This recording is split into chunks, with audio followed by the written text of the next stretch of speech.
let's see how far I can get before cars come in. This is a working video, not too much chatter. I am going to show you the process of working a bow. Got it set. I'm going to take, because it's green wood, this. It was wider at the end, but I had to like move the tip over this way to get it better centered, even though when I lash it to the board I can correct things. And following the curve, I already had this marked, so I was able to center it through this point. Now I have to like move it, scratching, and then move it a little bit more. So I have my lines drawn. Because this is on a narrow side, I am going to work outside of that line. I'm going to widen it a little bit. Have you ever thought it'd be cool to like learn how to talk like Christopher Walken? That's what bow people think about. Now I'm going to, Christopher Walken, if you're listening, right on.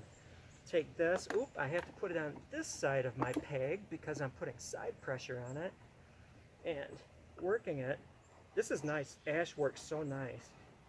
You can tell if you're really screwing up as far as alignment on here, because if you start getting tear off, like rips on the interior as you're working down here, you know that you botched up marking your bow. I'm not getting any tear offs. I'm following my lines. I'm not going inside of the line, so I did a pretty good job of marking it. Carefully following the curve of the bow. At this point, I'm not so worried about sighting down it and making sure I'm not constricting it, because I am well within my lines. On this side, being a right-handed person, not to like say anything ill about left-handed people, working down there.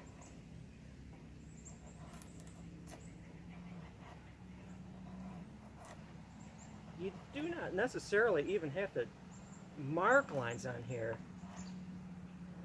especially with ash, because of the beautiful way it splits. But I do. It's a matter of consequence, of course. Put this back and go to my second tool. Green wood works fast. I can definitely see why people would soak their bow wood to keep it like easy to work, especially if they just had stone tools. Oh, it was correct. No, it wasn't. Put it on that side of the peg on my bench because of side pressure. There we go. Now we can go to top. Look at that wood fly. Green wood is a beautiful thing.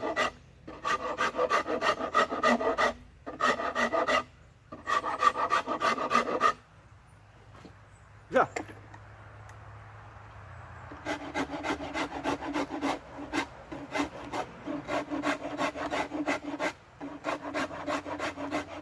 And a piece of sandstone would probably work just as fast. There we go. Gosh, this is fast. I'm going to turn this so I'm not being, what would you say, rude. I work off the bench. I can do this because exactly of this Jorgensen and not having a dumb head bench. Boy, this is a flexible piece of stuff. Let's give myself some more stiffness here.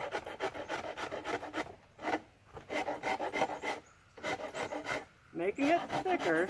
I am not following my scribe at all. Exactly. There is a knot here, so I'm going to give it a little bit more width around that.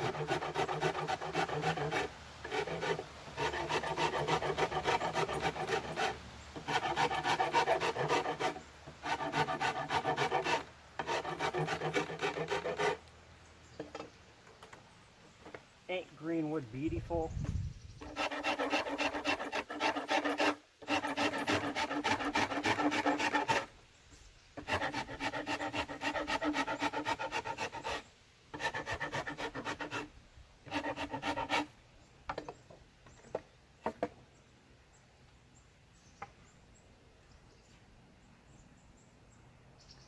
needs a little bit more narrower through there.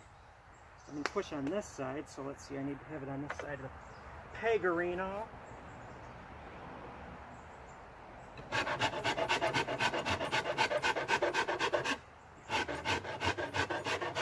Now as far as changing the bendability, the stiffness of the bow, changing the thickness is 4 times more effective than the width. So I can have a variance, a slight variance between this width here, mid-limb, and this width. And any difference that I have in width variation will be 4 times less effective in changing the bow's bendability than it would be if the width is off, or thickness is off. Move this up.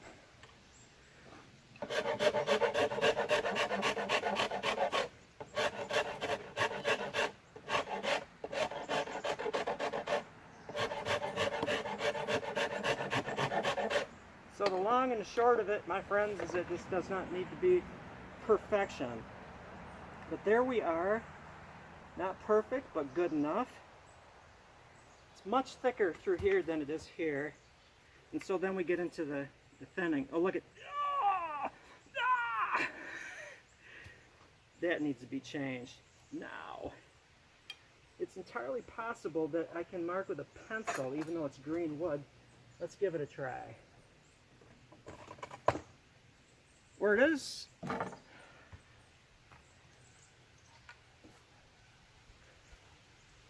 set this for exactly whatever, about 1/2 inch. The roughness of the raspiness has allowed me to actually draw pencil lines. Let's do the one on the other side. Following the curvature of the back.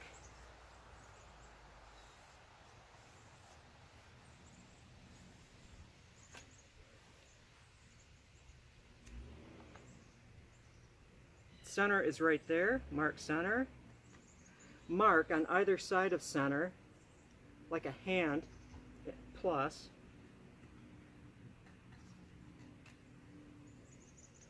Other side of center, a hand plus. Let's see if they turn around. And then a hand plus on the tips. Hand plus on the tips. They're seeing me doing something odd here, so they're backing up. There we go. Now the reason that I marked this hand width on the side is, you see this line right here, down there? It's more or less parallel. I need to remove a little bit here to keep it parallel, but I'm not going to touch that handle aside from making this even along here. I want to see space between my 1/2 inch line and my handle line, because it needs to be a little stiffer in the handle. So I have marked my 1/2 inch line throughout. I'm going to disappear the heck out of the line that's within the tip zone to thin it out, leaving this aside from just evening this part out right here. So I'm going to do the handle part first just to even it out. Just to even it out. It's all going to be reduced eventually, but we work with precision in this joint. There. That's all it took. Now for the... Might have to back up here a little bit. I can see this line. I could actually, let's experiment to see if I can do this without splitting it. Working from the tips and working to the line.